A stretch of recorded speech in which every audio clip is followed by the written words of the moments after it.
Muy buenas tardes, profesora. Mi nombre es Mayra García Mendoza. En esta ocasión le voy a exponer acerca de los contratos modernos. El know-how en el contrato de franquicia. ¿Qué es? Se refiere generalmente al conjunto de conocimientos profesionales que es adquirido por las personas dedicadas a una actividad específica y que es distintivo de esta actividad. Las características: práctico y aprobado, sustancial e identificado, específico, no patentado, desarrollado constantemente, fácilmente transmisible. Las cláusulas generales: suministro del know-how, confidencialidad, exclusividad, territorialidad, subconcesiones del know-how, plazo, solución de conflictos o litigios, comentarios finales y posibilidad de incluir a otras cláusulas. Cláusulas para proteger el know-how: cláusulas de confidencialidad, cláusulas de no competencias, cláusulas de reciprocidad y restricciones al ámbito de uso. Formas de transmisión. Cesión. La forma de transmisión por excelencia del know-how es por medio de la cesión, es decir, a través del permiso de uso y explotación del mismo. La transmisión del derecho. Otro sector de la doctrina considera que la venta es sobre los derechos más que del bien. Contraprestación. La contraprestación es servicio o pago que una persona o entidad hace a otra correspondencia al que ha recibido o debe recibir. ¿Cuándo se aplica? Se puede aplicar en todas las áreas de una empresa. La base es la diferenciación de la competencia, abarcando herramientas empleadas, procesos y procedimientos de la parte operativa de una organización.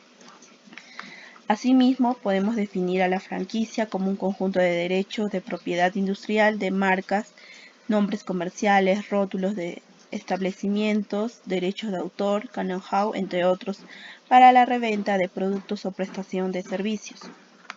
Asimismo, podemos hablar de los aspectos generales del factoring nacional e internacional. El concepto. El factoring es una actividad a la vez comercial y financiera que consiste esencialmente para el factor en comprar en firme a los productores de bienes de consumo sus créditos sobre sus clientes comerciantes. Según Sussex Lewis, citado por Mulford Carbonell en 1980. Los antecedentes. En las primeras figuras jurídicas, en las prácticas mercantiles de los babilonios, en 1730 y 1685 a.C. En la antigua Roma existió la figura jurídica del institor, persona a la que un comerciante encargaba la gestión de administración de sus negocios. Las clases de factoring. Tenemos al factoring con financiación, al factoring sin financiación, al dropshipping factoring o middle agent factoring, el factoring con recurso, el factoring sin recurso, el factoring con notificación, el factoring sin notificación, el factoring doméstico, el factoring internacional, el factoring de exportación, el factoring de importación, unclosed factoring, split risk factoring y factoring by exceptions.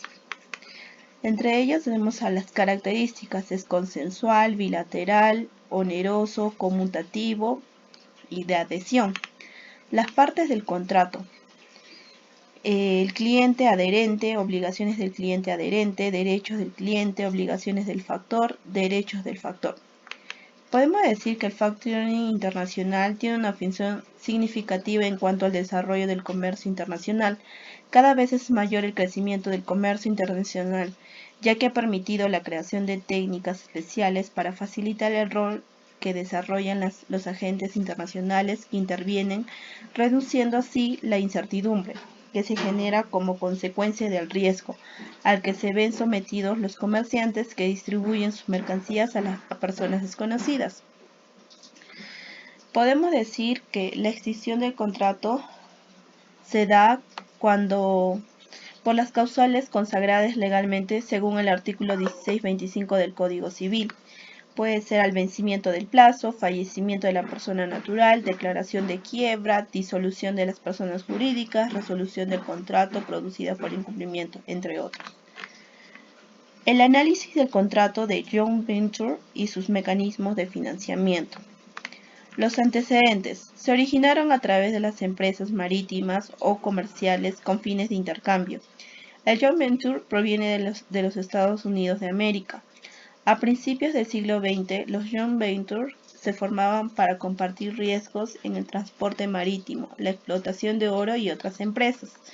Podemos definir al joint venture, según algunos autores, como un contrato de asociativo mediante el cual dos o más partes, personas naturales o jurídicas, convienen en realizar un negocio en común por un tiempo determinado, a fin de obtener una utilidad en común, sin crearse una persona jurídica distinta a las partes intervinientes en el contrato. Las ventajas: acceso al mercado internacional, acceso al capital extranjero, ingreso al mercado de exportación, beneficios en cuanto a la tecnología, maquinarias, marcas extranjeras, instrumentos, entre otros. Beneficio de la experiencia gerencial. Y hay muchas ventajas más, ¿no? Desventajas: se podría producir una pérdida de autonomía de control. En el joint venture hay más de un dueño, cada uno de los cuales quiere coordinar las actividades del joint venture como si fueran propias. Necesidad de compartir los beneficios económicos, lo cual equivale a pagar en divisas las regalías y utilidades del negocio.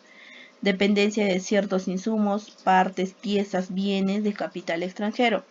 Posibilidad de alta concentración de la producción en los mercados de exportación. Los elementos: identificación de las partes, denominación del joint venture, designación de la empresa líder, duración del joint venture, solución de conflictos, representante, delimitación del objeto contractual, responsabilidades, inscripción del contrato, terminación y disolución del contrato, derechos y obligaciones de los contratantes. Las características: onerosidad de la prestación, control del conjunto de la empresa, carácter consensual, contrato atípico e innominado, naturaleza fiduciario o lealtad entre las partes, carácter ad hoc o objeto específico, concurrencia en las utilidades y pérdidas en general, conmutativo, fin lucrativo, riesgo en común, colaboración horizontal y colaboración vertical. Muchas gracias, eso es todo.